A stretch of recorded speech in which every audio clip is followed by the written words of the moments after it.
กราบสบายดีอีกรอบเด้อจ้าพี่น้องจ๋าสบายดีเบิร์ดสุขุทุกคนเด้อพี่น้องยินดีต้อนรับสู่ช่องแม่น้องบอยคือเก่าคือเดิมจ้ากลับมาแต่ตลาดแล้วเรียบร้อยพี่น้องจัดเตรียมข้าวของขายแล้วเรียบร้อยปะบัวกับสิพาพี่พาน้องย่างลงไปส่องเมืองลุงพรกับน้องบิ๊กอยู่ทงก่อนพี่น้องย่างไปส่องเมืองเพิ่นก่อนส่องว่างส่องบ่มีลูกค้าไปส่องเมืองซองพะโล้เพิ่นเฮ็ดยังกันอยู่เนาะพี่น้องแดดแจ่มฟ้าจ้ะมื้อนี้แต่ข้าวก็ยังว่ามีฝนอยู่แถวบ้านปะบัวนะจักจังไดลังเลลุงพรพี่น้องเอ้ย ข้าวหน่อยข้าวบ่งามเพิ่นก็เลยบ่อยากให้มันเปียกฝนเพิ่นว่าโอ้ยหมอปะบัวพดดงหมอปะบัวพดดงพี่น้องหมอบ่เตรียมปะบัวพดดงสิย่างลงไปซ้อมมาลุงพรก่อนระวังรอลูกค้าพี่น้องระวังลูกค้าจะให้มาตุ้นหนังก๋วยเตี๋ยวไว้ตุ้นอันนี้ไว้พี่น้องตุ้นเนื้อเอ็นแก้วไว้พี่น้องผู้เพิ่นแล้วเวียกน้ำกับมีแล้วก็เลยมานั่งว่านั่งคุยกันแล้วเริ่มซุ่มแซวกันแล้วพี่น้องผู้เพิ่นแล้วนะผู้เพิ่นเฮ็ดก่อนปะบัวผู้เพิ่นแล้วกันแล้วได้เสร็จกันแล้วเกี่ยวข้าวเกี่ยวน้ำก็ได้กระจุดท่งบ้านปะบัวผู้แม่นสิเหลือแต่ลุงพรบ่บาทนี่ครับนั่นแหละอีกเจ้าหนึ่งเพิ่นใช้ข้าวงันนั่นแหละเท่านั้นแหละคือป้าพี่น้องลงท่ากันแป๊บนึงจังค่อยขึ้นมาห้านกับปะบัวต่อลงไปซ้อมมึงน้องบิ๊กกับพ่อกันจ้ะไปกันเลยจ้าไปเบิ่งน้องบิ๊กกับลุงพรอยู่ทุ่งนาจ้ะพี่น้องแต่ว่าฝนตกแห้งน้ำตะกะแห้งไว้ได้พี่น้องเพราะว่ามันเบิดหนาฝนแหละเนาะ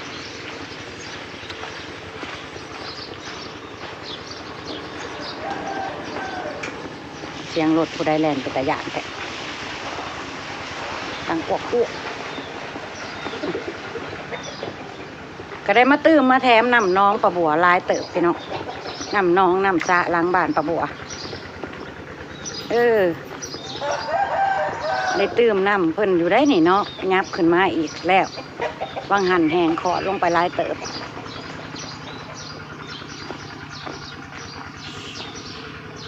แต่ฝนมาเมื่อวานนี่พี่น้องได้ยินเสียงยังบ่พี่น้องได้ยินเสียงรถไถลุงพรตึกพอดีเลยกับมันลุงพรกำลังแห้งฝนมาใส่อีกหัวเพื่อกระชิ้นใหญ่ขึ้นอีกเนาะพี่น้อง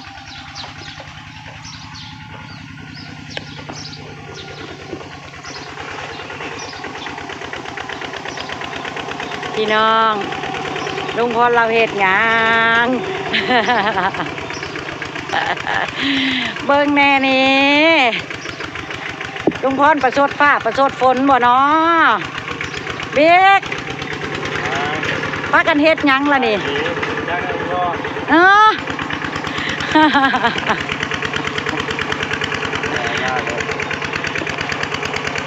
ลุงพรเราไทยนะพี่น้องฝนดีค่ะเราบอกแล้วบ่พาตัดเข่ามือนี่เรายันฝนมาอีกฝนตกเมื่อวานมึงเนี่ยจากที่บ่มีน้ำพี่น้องลุงพรเราจิไทยกบหยากบฟางไหวเราอ่ะพี่น้องเจ้าพานไทยก็เจ้ามาเจ้าพานนั่นบุกเบิกก็เจ้ามาอุ้ยตื่นเด้เพิ่นก็เลยจิพาน้องบิ๊กไทยกบฟางไหวเลยเพิ่นมาเพราะดินมันน่ะนี่ดินมัน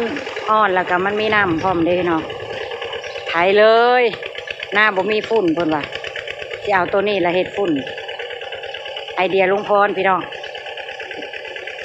ไถถิ่มไว้เลยพอถึงเวลาว่านกะมาไถกลับคืนว่านมาเบิ่งกันพี่น้องไอเดียลุงพรปีนี้จะเป็นแบบใดพอดีกับฝนฟ้าเฮ็ดให้เราพอดีเนาะเฮ็ดให้เราเกิดไอเดียขึ้นจากไถนาถมต่อเพื่องไว้ก็ตามใจเราพี่น้องเราเฮ็ดรถเพราะว่ามื้อนี้เราบ่ตัดเขาเราได้เราก็บ่ตัดเราอะเราบ่อยากให้คนน้ำเขาเราก็สิพาลูกชายชุดล่อเราลุยแล้วมื้อนี้ไถนาบักหำ ไทยได้บ่ล่ะลูก ไทยเป็นเนี่ย แนวใดจังสิว่าไทยบ่เป็นเจ้ากับบ่พร้าวไทยแล้วช่วงนี้นี่ให้นี่มันล่มให้พ่อไทย ได้อยู่ไหน ป้าลุงพรเจ้าคือเฮ็ดแหวกแนวแต่ลุงพรบ้านเมืองเพิ่นสิบ่แตกตื่นบ่นี่นะผู้เกี่ยวข้าวคนไทยนะพี่น้องเอ้ย แล้วได้อยู่ไหนแม่ บ่มีแม่ก็ย่างลงมาจักหน่อยแม่ก็ขึ้นไปแล้วนี่เราสิไทยเบิดเลยชุมเกี่ยวแล้วนี่พี่น้องนี่ท่วมหญ้าหนาๆท่วมเฟืองหนาๆนี่เราสิไทยถมไว้เลยมาเบิ่งปีหน้าเขาลุงพรสิงามบ่พี่น้องเราไทยครบฟางไว้แต่ให้นี่ที่เนาะมองกองเขานี่ที่มันสิไทยบ่ได้เนาะกระยามันให้เดียวน้องน่ะเราก็สิจัดการเบิดแล้วมื้อนี้ทั้งวันแล้วเราสิเฮ็ดกับลูกชายเราส่วนน้องบอยก็ออกงานคือเก่ากันมาจันก็ได้3เถิกโอ้แต่เราก็สิไทยทุลักทุเลเนี่ยได้พี่น้องเอ้ยเมื่อยได้นี่คำที่เอาพานไทยไทยหน้าธรรมดามันบ่ได้พี่น้องมันอันนี้ได้ต่อเฟืองเพิ่นยังเป็นหาเขาเพิ่นยังเป็นอยู่ยังสดอยู่นะไทยบ่ได้ต้องใส่พานบุกเบิกอย่างเดียวจะตามลุงพลนั่นแหละตามสูตรแล้วเฮ็ดให้มันเบิดทุกแบบทุกอย่างนี่แล้วเนาะพี่น้องลองพิษลองถือไปชีวิตชาวนาพลิกพันหาเฮ็ดอะไรหน้าเขาสิงามซื้อปุ่นใส่กับเอาไว้ดอกพี่น้องสอบ1 35 บาทสอบหัวอาหารแม่น้อยนะเพื่อที่ทั่วทุ่งเป็น100 200สอบกับบ่พอได้เอาตัวนี้ล่ะเฮ็ดปุ่น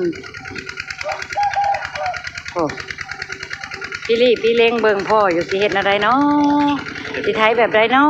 ะ เอ้ยน้องบีเจ้ากระทาไทยตรงชุ่มมันแห้งเก็บง่าไม้น่ะขึ้นไหวทาพ่อรถนะลูกนี่ คนไทย ง่าไผ่นะลูก คืออะไรคนไทย ไปเก็บขึ้นไปน่ะเห็นบอกไปแล้วมันยากนะเก็บขึ้นไหวโลดนะจะน้อยพ่อมากระโตนให้นี่โลด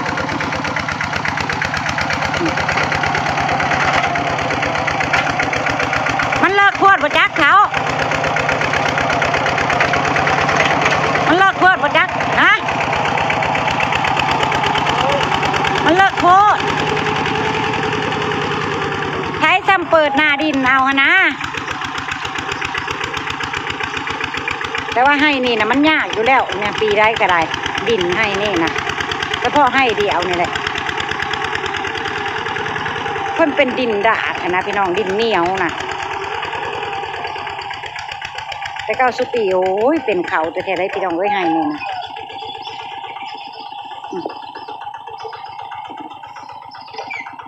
กองเฟืองกะอ้อยเหาะฝนยามันฟ้าไว้นี่แล้วเขาแล้วน้ำพุ่นละจังให้รถเพิ่นมาอัดให้เก็บขึ้นลูกเก็บขึ้นใจหัวไว้พ่อมาสิได้ไทยโอ้เฮ็ดนั่นก็เฮ็ดลูกชาย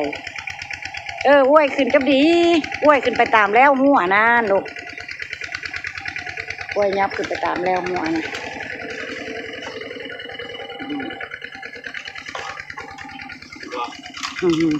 จะไปลัดทางจากของพุ่นโอ้อ้วยไปทางพุ่นโอ้บ้าพาเขามาเปลี่ยนพ่อนี่เผาพ่ออยู่นี่แล้วแม่จะขึ้นไปเองดอกห้ามนะมาอัปเดตให้พี่ให้น้องเลยเห็นซื่อๆว่าลุงพรกับน้องบีเคสยังกันเนาะพี่น้องจากที่พายุอันข้าแม่กี่คนมาผ่านไปลุงพรไทยนะจ้ะเอากับลุงพรสิพี่น้องเอากับลุงพรสิเด้อผู้ใดจะเฮ็ดตามลุงพรก็เฮ็ดได้เด้อนี่เพิ่งในเดือน12นำได้ให้นะ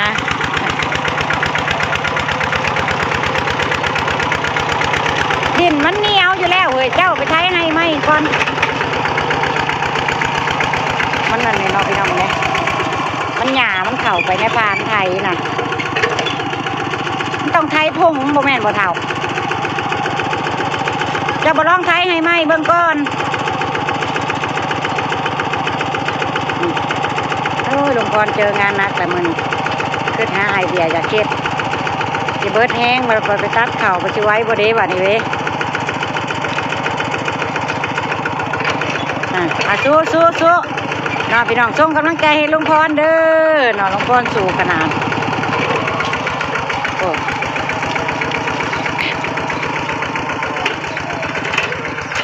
ไปกลับบ้านกลับปะบัวเพราะว่าเปิดห้านทิมไว้อยู่พี่น้องบ่มั่นใจปานใดข้าวกลับเมื่อก่อนมาห้อนห้านแล้วจ้ะพี่น้องเพราะว่าปะบัวเปิดทิมไว้เลยบริอัดไว้ก็เลยฝากไปเพราะมาในจังน้อยโอ้ยเห็นลุงพรเลยไปตามเมื่อยน้ำเด้พี่น้องเฮ้ยมันแม่นแนวอยู่บ่ล่ะมันแห้งกล้ามจักหน่อยจังไทยบ่น้องพี่น้องตอนมันเป็นตุ่มนะนี่มันโหลดหญ้าหันดิหญ้าพักขะแยงต่อเพื่องแล้วมันเข่าไปในพานนะเนาะมันพันลุ่มอยู่มันบ่ออกแต่ว่ามันบ่ปีนดินออกนะพี่น้องเบิ่งเราคือสิเมื่อยยังว่าเลยเฮ็ดยังก็ลำบากพี่น้องเอ้ยเฮ็ดยังก็บ่มีแนวง่ายจักแนวดอกแต่ว่าเบิ่งลุงพรคือสิเมื่อยขนาด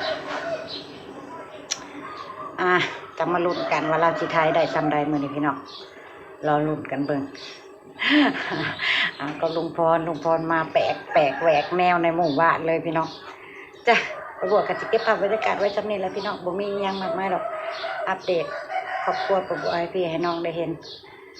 พอประบวกแล้วครอบครัวในคลิปหน้าจ้ะพี่น้องขอบคุณทุกกำลังใจขอบคุณทุกการติดตาม